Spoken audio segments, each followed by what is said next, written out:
savez, le monde a besoin de l'amour de Dieu. Dieu vous aime. Sa mission n'a jamais été de te faire du mal. Il fait le plan de sa mission. Et que le diable ne te mente plus à propos de Dieu. La bonne nouvelle, elle est simple. Rien que de bien. Dieu n'est pas à l'origine de tout.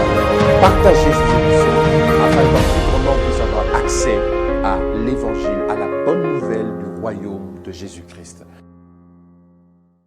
Bonjour bien-aimés, à vous qui avez la grâce de suivre cette émission que nous dénommons Good News.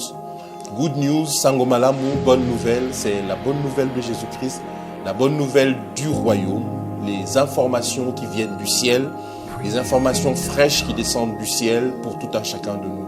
Et la pensée de Dieu, la volonté de Dieu, c'est que toute personne, tout homme sur cette terre ait accès à la bonne nouvelle.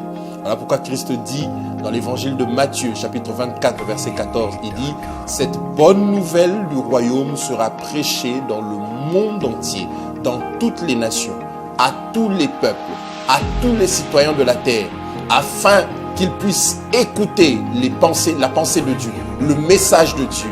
Alors seulement viendra la fin. » Voilà pourquoi nous avons pensé à réaliser ces émissions, pour que la bonne nouvelle soit annoncée, la bonne nouvelle soit prêchée, mais aussi au travers des réseaux sociaux, pour que toutes les couches de la population, le plus grand nombre, puissent avoir accès à ces informations. Des informations qui sont cruciales, des informations qui sont très importantes. Et ces informations ont un élément, un caractère principal, c'est que ces informations nous révèlent le cœur de Dieu, nous révèlent le battement du cœur de Dieu. Vous savez, très souvent dans nos prêches, on nous a présenté un Dieu qui est fâché. On nous a présenté un Dieu qui est en colère, un Dieu qui a des choses à redire, un Dieu qui a des choses à nous reprocher, un Dieu qui est déjà fâché contre nous, qui a des choses contre nous. Mais pourtant, le Dieu de Jésus-Christ, le Dieu que Jésus-Christ est venu nous présenter au travers de l'évangile du royaume, est un Dieu différent.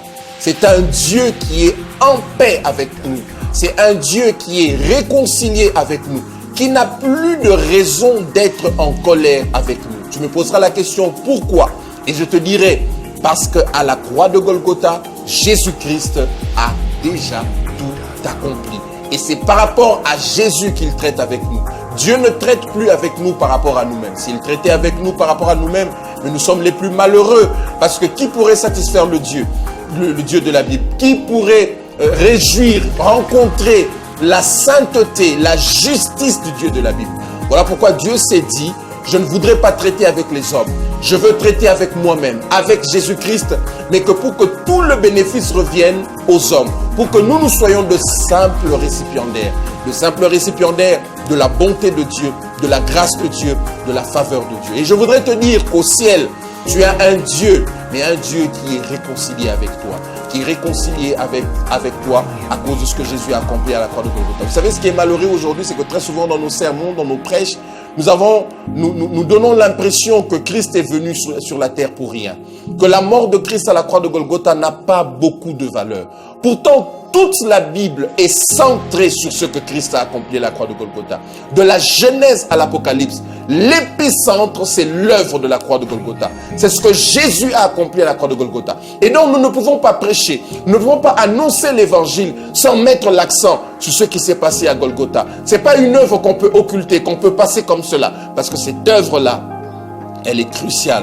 Nos vies dépendent de ce qui s'est passé à la croix de Golgotha. Et s'il y a une chose qui s'est passée à la croix de Golgotha, c'est que Jésus nous a réconciliés avec le Père par sa mort à la croix de Golgotha. Voilà pourquoi aujourd'hui, nous sommes réconciliés avec le Père. Le Père n'a plus de raison de nous châtier. Le Père n'a plus de raison de nous battre. Le Père n'a plus de raison d'être en colère contre nous. Le Père n'a plus de raison d'avoir des choses à redire contre nous. Le Père, il est satisfait. Il est souriant au ciel parce que Jésus a tout accompli à la croix de Golgotha, mais aussi parce que toi, tu places ta foi en Jésus. Le but de ces émissions, c'est de t'amener à placer ta foi en Jésus, de manière à ce que tu vives tous les bénéfices des choses qui sont passées à la croix de Golgotha. Je voudrais t'inviter à lire une portion des Écritures qui nous dit que nous avons été réconciliés avec le Père. Allons avec nous dans la deuxième épître aux Corinthiens, chapitre 5, à partir du 18e au 19e verset. Si tu as ta Bible avec moi, je voudrais que tu lises avec nous ensemble, afin que nous puissions tirer le maximum de bonnes choses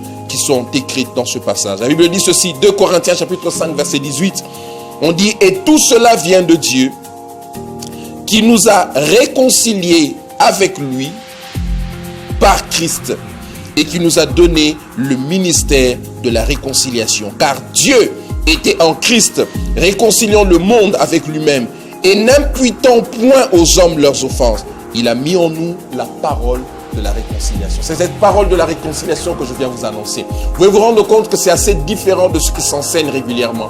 C'est assez différent de ce que nous avons toujours entendu parce que c'est le message de la réconciliation. C'est le message de l'évangile. Le message qui met en lumière la bonté de Dieu, la faveur de Dieu. On dit que Dieu était en Jésus-Christ.